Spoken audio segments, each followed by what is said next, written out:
예, 오늘 우리 은혜 나눌 말씀은 디모데전서 4장 1절에서 5절 말씀입니다. 디모데전서 4장 1절에서 5절 말씀. 예, 우리 한 목소리로 같이 쭉 읽겠습니다. 시작. 그러나 성령이 밝히 말씀하시기를 후일에 어떤 사람들이 믿음에서 떠나 유혹하는 영과 귀신의 가르침을 따르리라 하셨으니 자기 양심이 화인을 맞아서 외식함으로 거짓말하는 자들이라. 혼인을 금하고 어떤 음식물을 먹지 말라고 할 터이나 음식물은 하나님이 지으신 바니 믿는 자들과 진리를 아는 자들이 감사함으로 받을 것이라. 하나님께서 지으신 모든 것이 선함에 감사함으로 받으면 버릴 것이 없나니 하나님의 말씀과 기도로 거룩하여 지니라. 아멘. 이제 바울은 디모데에게 계속 편지를 통해서 말씀하고 있죠. 목회자는 교회를 지키기 위해서 가장 중요한 것이 진리를 지키는 것이다. 목회자가 진리를 지켜야 된다는 거죠. 교회에 잘못된 거짓된 진리라든지 잘못된 교훈이 들어오면은 안 되는 거죠. 그래서 그런 진리를 잘 지켜야 되고, 또 그 진리를 지키기 위해서 잘못된 것은 무엇인가를 살펴보고 있습니다. 이제 본문에서는요, 오늘 설교의 제목대로 금욕주의가 등장할 수 있다고 하는 것을 경고하고 있습니다. 이것은 뭐라고 얘기하죠? 믿음에서 떠나 미혹하는 영과 귀신의 가르침을 따를 것이라, 이렇게 말씀하죠. 왜냐하면 이제 믿음과 진리에서 떠난 모든 것은 결국 미혹하는 영과 귀신의 가르침을 따르는 것이기 때문입니다. 여러분, 사실 금욕주의라고 하는 것은 우리가 살펴보긴 했어요. 여러분, 금욕주의라는 게 뭐죠? 뭐 먹을 거 안 먹고 뭐 금식하고 뭐 이런 거죠. 입을 거 안 먹고 하여간 욕심을 금한다, 뭐 그런 뜻이 될까요? 아무튼 초대교회 때는요, 기독교 신앙에 심각한 걸림돌이 됐습니다. 왜 그러냐면, 이제 당시는 로마 시대였었는데, 로마 시대에는요, 정치적으로나 군사적으로는 로마가 이렇게 정복은 했지만, 정신적으로는 그리스 사상, 우리가 이제 헬라 사상이라고 그러는데, 헬라 사상이 이제 정신적으로는 지배를 하고 있었습니다. 그래서 우리가 이 헬라 철학과 사상의 가장 근본이 되는 내용은 우리가 고린도전서의 말씀을 나눌 때 살펴봤습니다만, 이원론입니다. 이원론. 여러분, 이원론이라는 게 뭐죠? 이원론도 뭐 여러 가지가 있습니다만, 헬라 이원론은, 그리스도 이원론은 물질과 정신을 둘로 나눕니다. 그렇죠? 그래서 뭐라고 말씀드렸죠? 정신은 어떻게 해요? 인간의 정신은 깨끗하고 영원한데 뭐가 잘못했어요? 육체가 잘못했다는 거예요. 그래서 지금 정신이 육체에 갇혀 있는 것이다 라고 생각을 했다는 거예요. 이거는 제가 굉장히 오래 많이 말씀을 드렸었는데요. 그래서 육체로부터 정신이 해방되는 것을 구원이라고 생각을 했습니다. 그래서 어떻게 해요? 육체로부터 정신을 해방시키려다 보니까 뭐를 해요? 금욕을 통해서 뭐를 괴롭혀요? 육체를 괴롭히는 거죠. 육체가 원하는 모든 것들을 금하는 거예요. 금하는 것으로 정신적으로 높은 경지에 가려는 노력이 있었습니다. 그런 것은 사실은 어디에서도 이렇게 많이 하죠? 불교나 이런 데서도 많이 하죠. 성철도 이렇게 금욕을 했죠. 정신적으로 높은 경지에 가려고 하는 그런 노력 때문에 15년인가를 면벽수도를 했다고 그러죠. 그리고 이제 또 이원론에는요, 이것뿐만 아니라 우리가 많이 살펴봤던 그 육체로 저지르는 죄는 어때요? 육체로 저지르는 죄는 그거는 죄가 아니라고 보는 부류들이 있었습니다. 왜요?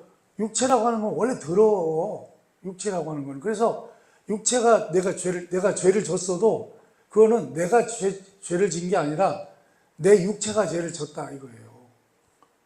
근데 내 정신은 어떻게 해요? 깨끗하다는 거예요. 그래서 궤변이죠, 궤변. 그러니까 어떤 죄를 져놓고도 내가 한 것이 아니라 내 육체가 한 것이라는 거예요. 그러나 내 정신은 깨끗하다. 이렇게 생각을 하고 이러한 이상한 궤변으로 자기 마음대로 문란하게 살기도 했던 그런 시대였습니다. 그런 금욕주의가 어디에 들어와요? 기독교에 들어왔습니다. 교회 안에 들어왔다는 거예요. 마태복음 6장 1절 말씀을 한번 읽어보겠습니다. 같이 읽어봅니다. 시작. 사람에게 보이려고 그들 앞에서 너희 의를 행하지 않도록 주의하라. 그리하지 아니하면 하늘에 계신 너희 아버지께 상을 받지 못하느니라. 아멘. 여기에 보면은 이제 그 전에 이런 내용이 나오죠. 뭐냐면 구제할 때, 우리가 구제할 때나 기도할 때나 금식할 때 사람들한테 보이려고 하지 말라는 거예요. 금식. 한때는 우리 목회자들은 40일을 금식하는 게 유행인 적이 있었어요. 그래서 40일을 금식한 게 뭔 계급장이야. 아유, 내가 40일 동안을 금식했단 말이지. 그게 어떻게 돼요? 사실은 그게 신앙적인 자랑이 되고, 그래서 어떻게 해요? 금식을, 목사님인데 40일 금식을 안 한 목사들을 보면 어떻게 해요? 우습게 보는 거죠. 너는 말이야, 나는 40일 금식했는데 너는 40일도 금식도 안 하고 말이지. 그럴 수가 있느냐? 이런 식으로 하는 거죠. 이렇게 또 구제하고 기도하고 금식할 때 아무튼 사람에게 보이려고 하지 말라는 거예요. 왜냐하면 그렇게 되면 자기 상을 못 받는다가 아니라 이미 받았다는 거예요.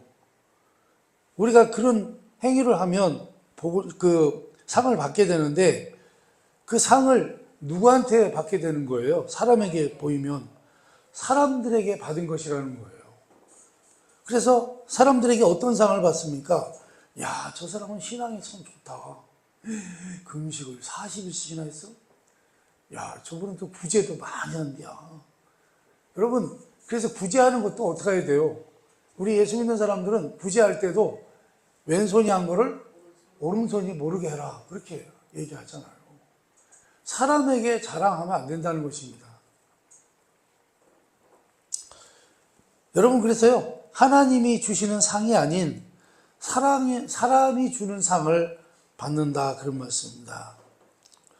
자, 그래서요, 우리가 신자로서 우리의 인생을 어떻게 사는 것이 잘 사는 것이냐고 할 때, 성경은요, 우리가 잘 먹고 사느냐, 아니면 금식을 하느냐, 아니면 재밌게 사느냐, 아니면 재미를 멀리 하느냐. 아무튼 이런 것이든 저런 것이든 이런 것이 중요한 게 아니라는 거예요. 이런 게 중요한 게 아니라 우리가 점검해야 할 것은 어느 것이 더 우리 신앙에 도움이 되느냐 하는 것입니다. 그렇죠? 때에 따라서는 금식할 수도 있죠. 저도 통신도 때 금식을, 최초의 금식을 한 것이, 얘기하려니까 좀 그렇긴 한데, 제가요, 담배를 못 끊었어요. 신앙생활을 하는데 담배를 끊지를 못했어요. 그래서 제가 그 담배를 끊기 위해서 금식을 했습니다. 일주일간을 금식을 했어요. 금식을 하고 나서 담배를 끊었습니다. 그러니까 뭐라 그럴까요? 그 내 신앙에 도움이 되기 위해서 그런 것을 어떻게 보면 결단하기 위해서 그렇게 한다는 것, 그렇게 하는 것이 중요하다는 거죠. 그렇죠? 근데 그 금식을 내가 사람들한테 내가 이렇게 금식을 하는 것처럼 이렇게 금식을 하는 그런 좋은 신앙을 가지고 있다. 그런 것들을 사람들에게 자랑하려고, 보이려고 그렇게 해서는 안 된다는 것입니다. 여러분, 그래서요, 뭐라 그럴까요? 우리가 그래서 늘 점검해야 할 것은 어떤 것이 더 신앙에 도움이 되느냐 하는 것입니다. 그래서 만일 우리가 금욕적으로 살고 헌신적으로 살면서 뭐랄까요? 이제 이게 어떻게 보면 신앙이 좋은 분들이 더 신앙생활을 잘하는 분들이 이런 뭐랄까요? 함정에 빠질 수 있다고 해야 되나요? 그러니까 이런 분들이요, 내가 신앙생활을 잘한다는 그런 자만심이 있을 수가 있어요. 그러다 보니까 그렇지 못한 사람들, 신앙생활을 제대로 못하는 사람들에 대해서 어떤 생각을 가져요? 무시하는 생각을 갖는다는 거예요. 그렇죠? 아까 제가 나는 40일 금식했는데 너는 왜 40일 금식 못하느냐? 이런 식으로 하는 것처럼. 그래서요, 차라리 그렇게 할 바에는 그렇게 다른 사람들을 내가 신앙생활을 잘하는 걸로 인해서 다른 사람들을 무시할 것 같으면 차라리 어떻게 하라는 거예요? 잘하지 말라는 거예요. 잘하지 말고 남을 무시하지 말라는 거예요. 경멸하지 말라는 거예요. 경멸하지 않는 것이 더 어떻게 해요? 유익하다는 거예요.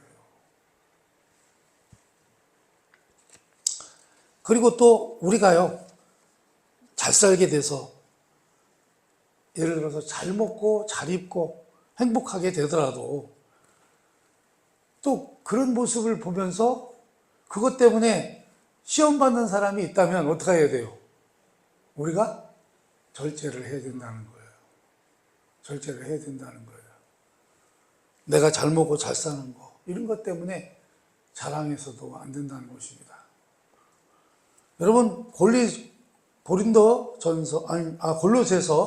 2장 16절에서 19절을 한번 보도록 하겠습니다. 한번 읽어봅니다. 시작. 그러므로 먹고 마시는 것과 절기나 초하루나 안식일을 이유로 누구든지 너희를 비판하게 못하게 하라. 이것들은 장래의 일이나 그림자이나 몸은 그리스도의 것이니라. 아무도 꾸며낸 겸손과 천사 숭배를 이유로 너희를 정죄하지 못하게 하라. 그가 그 본 것에 의지하여 그 육신의 생각을 따라 헛되이 과장하고 머리를 붙들지 아니하는지라. 온몸이 머리로 말미암아 마디와 힘줄로 공급함을 받고 연업하여 하나님이 자라게 하심으로 자라느니라. 아멘. 무엇을 하라고 합니까? 겸손하지도 않으면서 꾸며낸 겸손으로 사람들에게 인정받으려는 잘못된 유혹과 시험에 빠지지 말라는 것입니다. 겸손을 꾸미지 말라는 거예요. 겸손한 척 하지 말라는 거예요. 겸손하지도 않으면서. 또한 천사 숭배를 이유로 격식을 차려서 디모데전서에 나오는 것처럼 율법 선생이 되려고도 하지 말라는 것입니다. 무슨 얘기예요? 겸손을 가장하든 명분을 세워 분개하여 큰소리치든 이는 모든 것이요, 자기 자신을 증명하고자 한다는 거예요. 그래서 어떻게 해요? 내가 사람들 앞에 내가 괜찮은 신앙이라는 그런 증명을 받고자 하는 것이라는 거죠. 그러나 우리는요, 예수 그리스도를 머리로 하고 있잖아요. 그렇죠? 우리 예수님은 우리의 머리가 되시고 우리는 어떻게 해요? 그분의 몸이잖아요. 그래서 우리는요, 그분의 몸으로 부름받은 자가 머리로부터 내려오는 명령을 따르고 있는 것과는 전혀 다른 내용이라는 것입니다. 그래서 하나님께서 우리의 하나님이 되셔서 예수 그리스도를 우리의 머리로, 우리를 그분의 몸으로 묶고 이루시는 구원의 완성을 방해할 수 있는 것은 아무것도 없다는 것입니다. 그래서 여러분, 우리는요, 우리에게 허락된 모든 환경과 조건 속에서 1차적으로 늘 해야 될 것은요, 내 신앙을 어떻게 해요? 점검을 해보는 거예요. 점검을. 그래서요, 하나님께서 우리에게 요구하시는 것은 예수께서 모든 형편에 대하여 어떻게 하셨는가를 생각하여 우리의 머리 되시는 우리 주님을 붙들고 그분의 가르침을 따라서 각 개인의 신앙을 진전시키라, 그런 말씀입니다. 그래서 여러분, 그래서요, 우리는요, 다른 사람이 만약에 잘못하게 되면 잘못한 거에 대해서도요, 그것을요, 막 정죄하고 판단하고 비판하고 이러지 말고 그런 것을 어떻게 해요? 각자 교훈으로 삼고 자신의 신앙의 유익을 위해서 모든 것을 이해하고 감수하고 소화해내야 한다, 그런 말씀입니다. 그래서 여러분, 이 문제에 대해서 우리가 전에도 살펴봤습니다만 로마서 14장에서 이렇게 말씀하죠. 이 당시에는 먹는 문제 때문에 그 심각한 싸움이 있었습니다. 무슨 얘기죠? 로마 시대에는요, 그 사무엘 시대에도 그랬습니다만 로마 시대에는 모든 육류, 그러니까 모든 고기가 국가의 우상신에게 바쳐지고 난 다음에 일반인에게 유통이 됐습니다. 그러니까 당시 시장에서 파는 육류는 사실 뭐예요? 전부 우상에게 바쳤던, 다 우상 제물로 바쳐졌던 것들이에요. 그것이 이제 문제가 되는 거죠. 그래서 초대교회의 큰 싸움은 뭐예요? 우상 제물인 고기를 먹어도 되느냐 안 되느냐, 그거죠. 네? 그런데 우리가 고린도전서를 살펴볼 때 공부했습니다만 먹을 수 있어요, 없어요? 네? 먹을 수 있죠. 왜요? 자, 그러면 이거 읽어보고서 또 말씀을 드립니다. 로마서 14장 1절에서 2절 말씀을 봅니다. 시작. 믿음이 연약한 자를 너희가 받되 그의 의견을 비판하지 말라. 어떤 사람은 모든 것을 먹을 만한 믿음이 있고 믿음이 연약한 자는 채소만 먹느니라. 그렇죠? 무슨 얘기예요? 신자의 입장에서 보면 어떻습니까? 신자의 입장에서 보면 우상이라는 것은 있어요, 없어요? 우리 기독교인들은요, 우상을 인정하지 않습니다.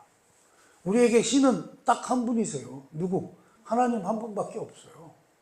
그래서 그 우상이라고 하는 것은요, 실체가 있다고 그랬어요, 없다고 그랬어요? 다 가짜예요. 거짓말이죠.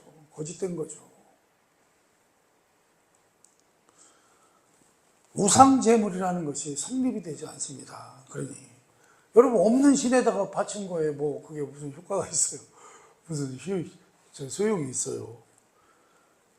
그래서 우상이라는 것은 실제로는 존재하지 않지만 신인 줄 믿고 있는 자들도 존재한다, 그런 얘기예요. 그렇죠? 일반 보통 분들은 그 우상신을 많이 믿으시잖아요, 그죠? 우상을, 사실 우리 한국 전통 종교는 뭡니까? 사실 무당 종교죠. 무당 종교. 우리의 조상인 할아버지, 당군 할아버지도 그게 무당당자예요. 우리 조상도 뭐 했어요, 원래? 무당이었어요, 무당.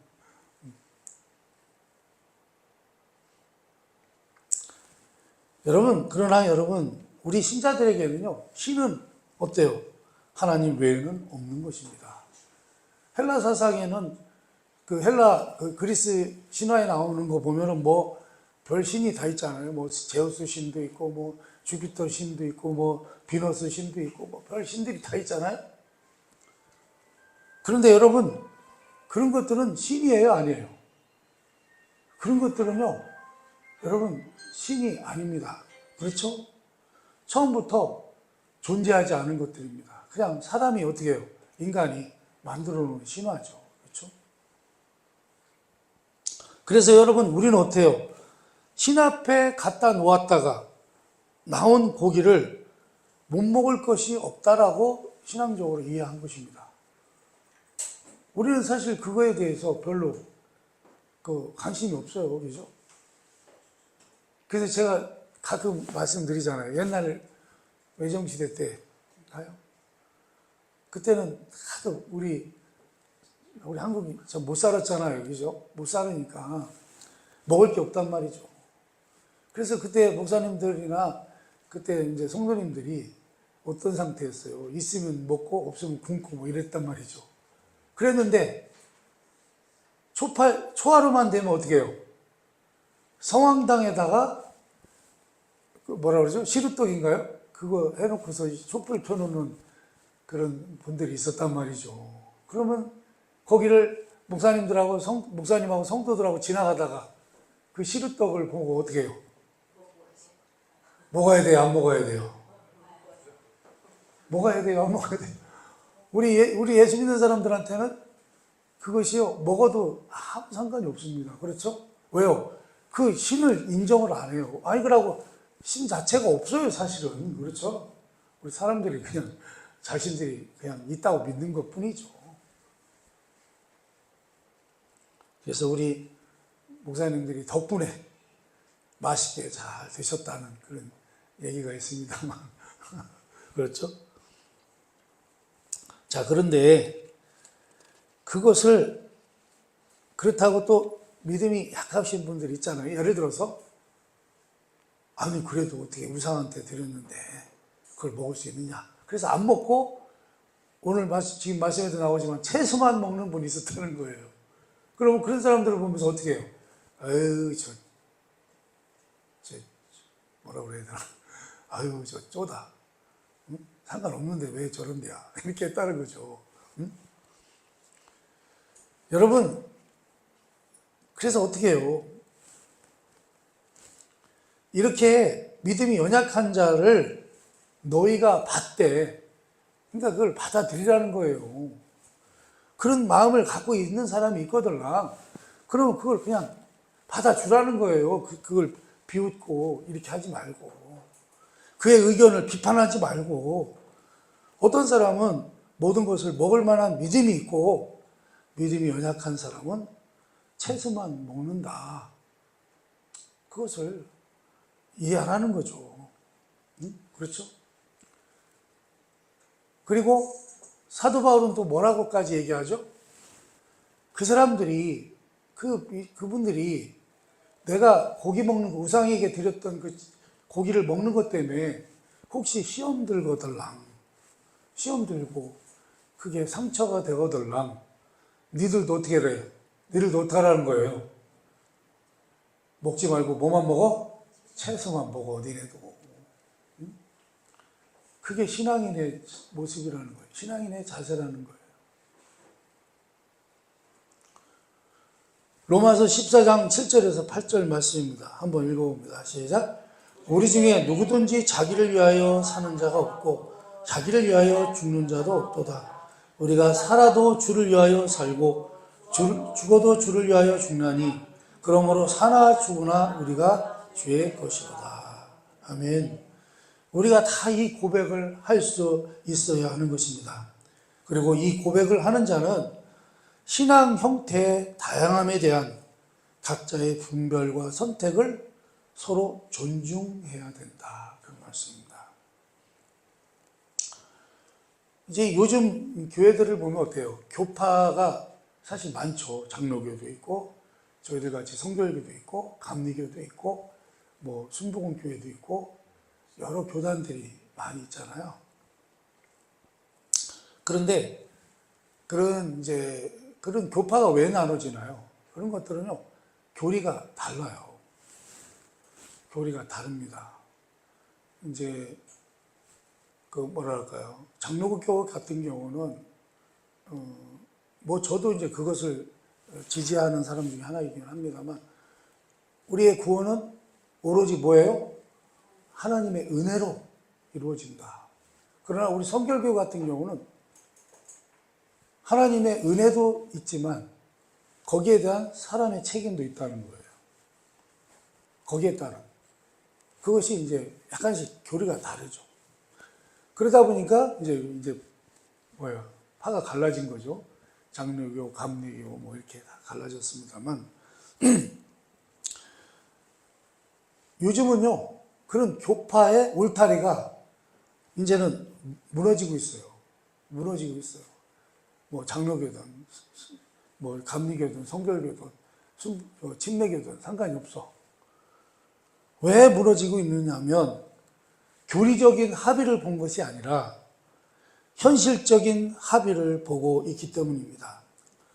현실적인 합의라고 하는 것은 뭐냐면 교인을 많이 모으는 것이 최고라고 하는 그런 실용성에 대한 합의라 그런 말씀입니다.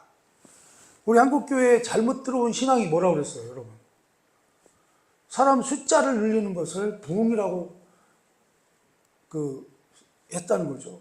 그 부흥에 대한 조작이 우리 한국에서 일어났죠. 그래서요, 그 신앙을 평가할 때도 뭘로 평가해요? 사람을 많이 끌어들이고, 그런 걸로 평가를 했단 말이죠. 그래서 이 교파끼리의 울타리도 왜 무너졌느냐?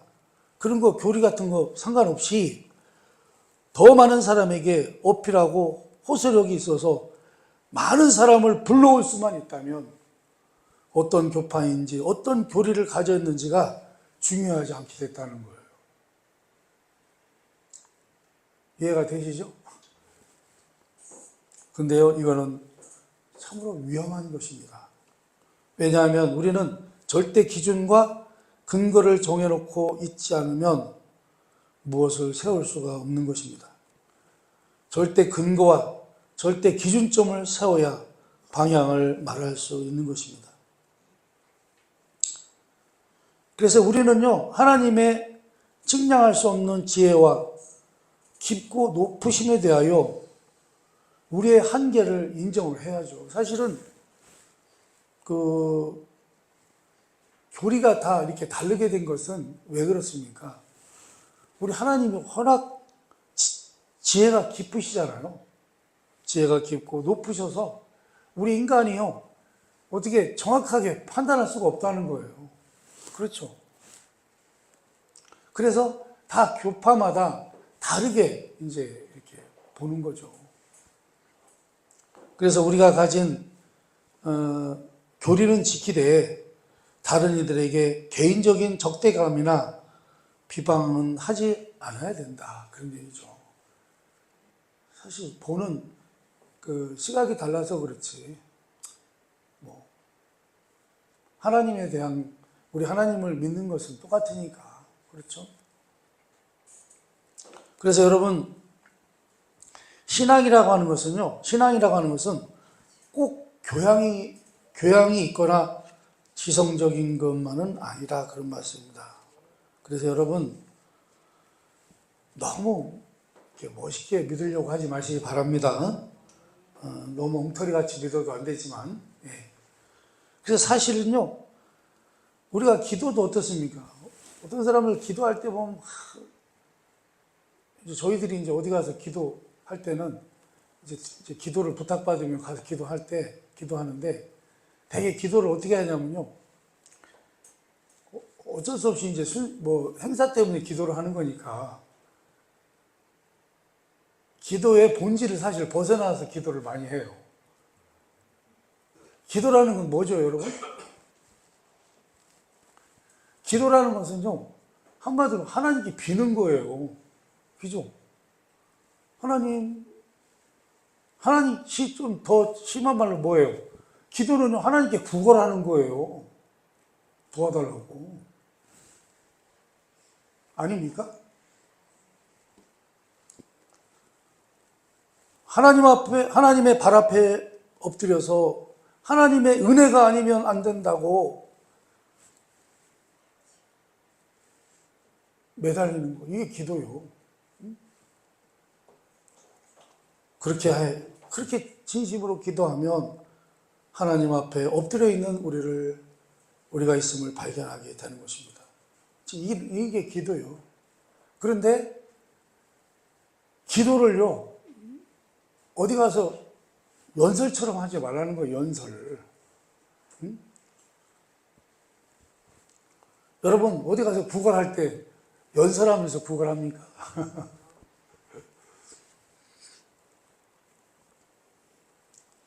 여러분, 우리가 이렇게 또 예배 드리러 오는 것은요, 하나님이 우리를 불러서 하나님의 자녀로 인정해서 주님께 나옴을 기뻐한다는 사실에 감격하는 것입니다.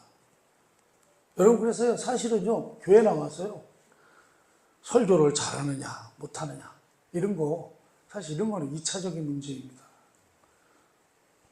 교회를 여러분, 학원에 가서 강의 듣듯이 하려고 오면 안 된다는 거예요. 여러분, 교회는 예배 드리러 오는 것이지 강의 들으러 오는 것이 아닙니다. 감사한 마음과 하나님께서 나를 부르시고 내가 오는 것을 기뻐하시고 내 찬송을 기뻐 받으시고 내 진심의 예물을 큰 것으로 받으신다는 사실에 감격하는 것이 예배라, 그런 말씀입니다. 그래서 외식하며 율법주의자가 되며 이상주의자가 되고 금욕주의로 열심을 내는 모든 일에 대한 최종적인 성경의 판단은, 만약에 그렇게 할 때 네 죄가 줄어드느냐 하는 것입니다. 너희가 육체를 따르고 금욕함으로써 너희의 죄가 줄어들었느냐? 너희가 이상을 외치고 명분을 외쳐서 너의 신앙이 자라났느냐 하는 것입니다. 그래서 여러분, 신자로서 자기 책임을 시행하고 있느냐라는 것입니다. 그래서 이것은 언제나 자신을 점검해야 되는 기준이 된다, 그런 말씀입니다. 그래서 여러분, 우리는요, 항상 우리를 좀 이렇게 어떻게 봐야 돼요? 자기를 점검할 줄 알아야 돼요. 내가 정말 제대로 이거에 신앙생활을 하고 있나.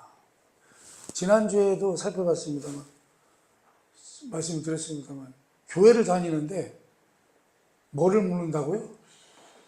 교회를 다니는데 하나님을 몰라.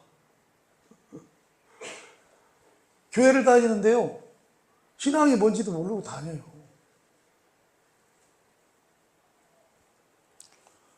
더구나 뭐예요? 교회는 다니는데 신앙생활 할 줄을 몰라요. 어떻게 하는 게 신앙생활인지를 몰라요.